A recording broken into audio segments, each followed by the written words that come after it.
നമസ്കാരം, പ്രവാസി മലയാളിയിലേക്ക് സ്വാഗതം. 1981 ഏറ്റവും കൂടുതൽ വിറ്റുപോയ സസ്പെൻസ് എഴുത്തുകാരൻ ഡീൻ കുൻസിൻ്റെ ത്രില്ലറായ ദി ഐസ് ഓഫ് ഡാർക്ക്നെസ് എന്ന നോവലിൻ്റെ ഒരു ഭാഗം ചൈനീസ് മിലിറ്ററി ലാബിനെ കുറിച്ച് വ്യക്തമായ ചില കാര്യങ്ങൾ പറയുകയാണ്. അതിൻ്റെ ജൈവ ആയുധ പദ്ധതിയുടെ ഭാഗമായി വൈറസ് സൃഷ്ടിക്കുന്ന ഒരു ചൈനീസ് സൈനിക ലാബിനെ കുറിച്ച് സോഷ്യൽ മീഡിയയിൽ വളരെ വേഗം പ്രചരിക്കുകയാണ്. പുസ്തകത്തിൻ്റെ 39-ാം അധ്യായത്തിൽ വുഹാനിൽ സ്ഥിതി ചെയ്യുന്ന ഒരു ലാബിനെ കുറിച്ചും ഒപ്പം വുഹാൻ 400 എന്ന പേര് നൽകിയിരിക്കുന്ന ഒരു വൈറസിനെ പറ്റിയും വളരെ കൃത്യമായി പറയുകയാണ്.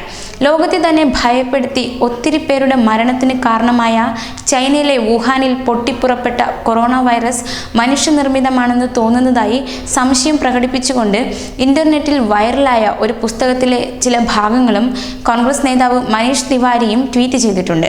ചൈനക്കാർ വികസിപ്പിച്ചെടുത്ത വുഹാൻ 400 എന്ന ജൈവായുധമാണോ കൊറോണ വൈറസ്?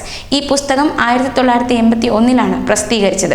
ഉദ്ധരണി വായിക്കുക എന്ന കുറിപ്പോടുകൂടിയാണ് കോൺഗ്രസ് നേതാവ് മനീഷ് തിവാരി ട്വീറ്റ് ചെയ്തിരിക്കുന്നത്. അതോടൊപ്പം തന്നെ തിവാരി ഒരു ഖണ്ഡിക എടുത്തു കാട്ടിയിരിക്കുകയാണ്. വുഹാൻ 400 എന്ന് അവർ വിളിക്കുന്നു, കാരണം ഇത് വുഹാൻ നഗരത്തിന് പുറത്തുള്ള അവരുടെ RDNA ലാബുകളിൽ വികസിപ്പിച്ചെടുത്തതാണ്. മാത്രമല്ല, ആ കേന്ദ്രത്തിൽ സൃഷ്ടിക്കപ്പെട്ട മനുഷ്യനിർമ്മിത സൂക്ഷ്മാണുക്കളുടെ 400-ൽ-1 അത് എന്ന ഖണ്ഡിക ഏവരെയും അമ്പരിപ്പിക്കുന്ന ഒന്ന് തന്നെയാണ്. പോസ്റ്റ് വൈറലായതോടെ ഇതേപ്പറ്റി പലരും അവരുടെ പ്രതികരണങ്ങളിലൂടെ സോഷ്യൽ മീഡിയയിൽ നിറയുകയുണ്ടായി.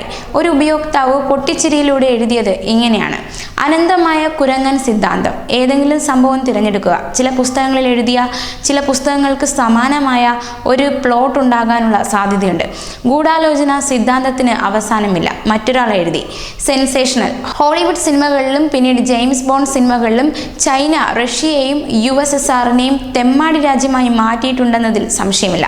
അതേസമയം ഒരു ഉപയോക്താവ് എങ്ങനെ പറയുകയാണ്: ഒരു പോസ്റ്റ് വായിച്ചു, തീർച്ചയായും സത്യം പുറത്തു വരുമെന്ന് പ്രതീക്ഷിക്കുന്നു. മറ്റൊരു ഉപയോക്താവ് അഭിപ്രായപ്പെട്ടത് ഇങ്ങനെയാണ്: ശരി, എങ്കിൽ അത് തീർച്ചയായും അവരെ തിരിച്ചടിക്കും. അതോടൊപ്പം തന്നെ ഞായറാഴ്ച അവസാനത്തോടെ 1770 പേർ ഈ രോഗം മൂലം മരണമടഞ്ഞു. കൊറോണ വൈറസ് ബാധിച്ചതായി സ്ഥിരീകരിച്ച 70,548 കേസുകളിൽ 31 പ്രവിശ്യ തലങ്ങളിലും ചൈനയിലെ സിൻജിയാങ് പ്രൊഡക്ഷൻ ആൻഡ് കൺസ്ട്രക്ഷൻ കോർപ്സിലും റിപ്പോർട്ട് ചെയ്യപ്പെട്ടിട്ടുണ്ട്.